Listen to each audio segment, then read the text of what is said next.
집단 상담. 이게 함께 성장하는 참 좋은 기회인데 참여하다 보면 여기서 내 이야기가 과연 안전할까? 어떤 규칙 같은 게 있나? 뭐 이런 궁금증들 자연스럽게 생기죠. 네, 그럼요. 그래서 오늘은 바로 그 부분, 일종의 윤리적 안전망이라고 할 수 있는 집단 상담의 윤리 기준 속으로 한번 같이 들어가 보려고 합니다. 당신의 권리가 어떻게 지켜지는지 또 뭘 알아두면 좋을지 그 핵심만 좀 짚어보죠. 그 참여자, 그러니까 당신을 보호하는 데 있습니다. 상담 과정에서 당신의 어떤 존엄성이 존중받고 또 이 집단이 어떤 목표를 가지고 어떤 방식으로 진행되는지 이런 걸 충분히 알고 참여할 권리를 보장하는 거죠. 알 권리. 네. 이게 명확해야 사실 신뢰가 쌓이고 그래야 상담 효과도 높아지거든요. 그리고 또 전문가들 스스로도 이건 지켜야 한다 하는 어떤 선을 명확하게 함으로써 이 전문가 집단 전체에 대한 사회적 신뢰도를 높이고 또 자율성을 확보하는 그런 기반이 되는 겁니다. 참여자 보호가 가장 중요한 핵심이군요. 그러면 집단에 참여하는 당신이 구체적으로 어떤 권리를 갖게 되는 건지 이게 좀 궁금해지는데요. 가장 중요한 것들 몇 가지만 좀 짚어주실 수 있을까요? 그럼요. 첫 번째는 사전 동의 및 거부권이에요.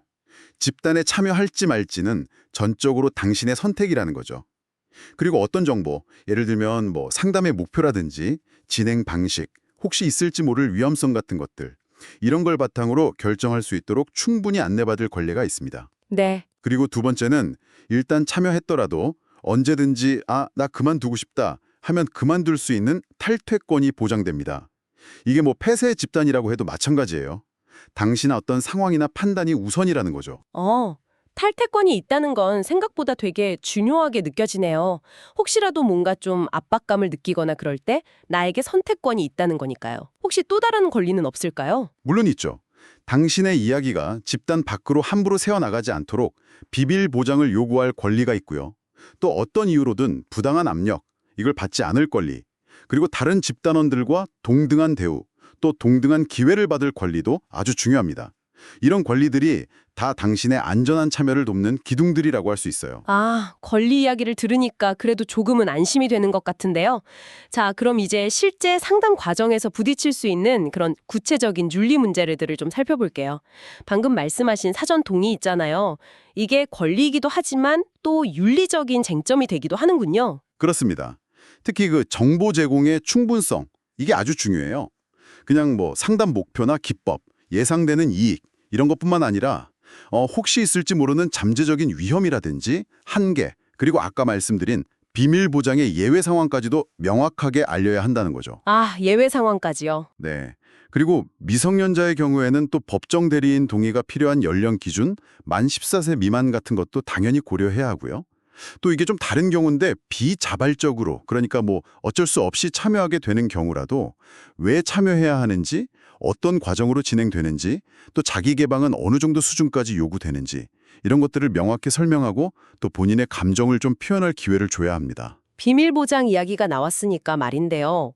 이건 정말 민감한 문제잖아요. 상담자는 대체 어디까지 비밀을 지켜야 하는 건가요? 기본적으로 상담자는 당신의 사생활과 정보를 보호할 의무가 있습니다. 녹음을 하거나 기록을 활용할 때도 반드시 당신의 동의를 보여야 하고요. 하지만 이 비밀 보장이 완전 절대적인 것은 아니에요. 여기서 이제 중요한 지점이 나오는데 바로 비밀 보장의 한계입니다. 한계라면 어떤 상황을 말씀하시는 거죠? 구체적으로.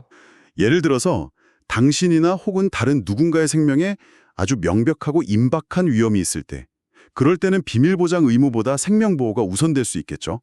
또 법원에서 정보 공개 명령이 내려올 때 혹은 아동학대나 심각한 전염병처럼 법적으로 반드시 신고해야 하는 의무가 있는 경우들이 해당됩니다. 법적인 의무가 있을 때. 네, 이런 예외적인 상황에서는 안전이나 어떤 법적인 요구가 우선될 수 있다는 점을 미리 알려주는 것이 또 윤리적인 태도예요. 그리고 또 하나, 상담자는 집단원들끼리도 서로의 비밀을 지켜주는 것이 얼마나 중요한지 그 책임을 계속 강조해야 합니다. 그렇군요. 이게 참 쉽지 않은 문제네요. 관계에 대한 문제도 있을 것 같아요. 예를 들어 상담자와 참여자 사이에 상담 외적인 관계 있잖아요. 친구가 된다거나 사업 파트너가 된다거나 이런 건 괜찮은 건가요? 그게 바로 이중관계라는 쟁점인데요. 이게 상담의 효과를 좀 떨어뜨리고 또 상담자의 객관성을 해칠 수가 있어서 일반적으로는 피해야 하는 관계입니다. 특히 성적인 관계는요, 이건 뭐 절대 금지되고요. 절대 금지. 네. 물론 상황에 따라서 약간의 유연성이 필요할 수도 있겠지만 항상 그 잠재적인 위험성을 경계해야 합니다. 그리고 뭐 상담을 마무리하는 종결 시점에 감정을 잘 다루는 것, 또 참여자의 재정 상태를 고려해서 상담료를 책정하는 문제, 이런 것들도 다 중요한 윤리적 고려사항이죠. 듣고 보니 상담자 자신의 어떤 능력이나 상태 이런 것도 윤리 문제랑 관련이 있겠네요. 당연하죠. 상담자는 자신의 전문성을 아주 객관적으로 평가할 줄 알아야 하고요. 본인의 역량을 넘어서는 그런 상담은 하지 않아야 합니다. 그래서 꾸준한 교육이나 수련이 필수적인 거고요. 만약에 상담자 자신의 문제, 예를 들어 뭐 건강이 안 좋다거나 심리적으로 좀 힘든 상태가 상담에 부정적인 영향을 줄 수 있겠다 싶으면 상담을 중단하거나 다른 전문가에게 의뢰해야 할 책임이 있습니다. 아, 책임이군요. 네. 듣다 보니까 이 집단 상담이라는 게 개인 상담보다도 훨씬 더 복잡한 윤리적인 고려가 필요해 보이는데요. 만약에 실제로 이런 윤리적인 딜레마 상황에 딱 부딪혔다. 그럼 어떻게 해결해야 할까요? 네, 좋은 질문이십니다. 윤리적 딜레마 해결에도 일종의 절차가 있어요.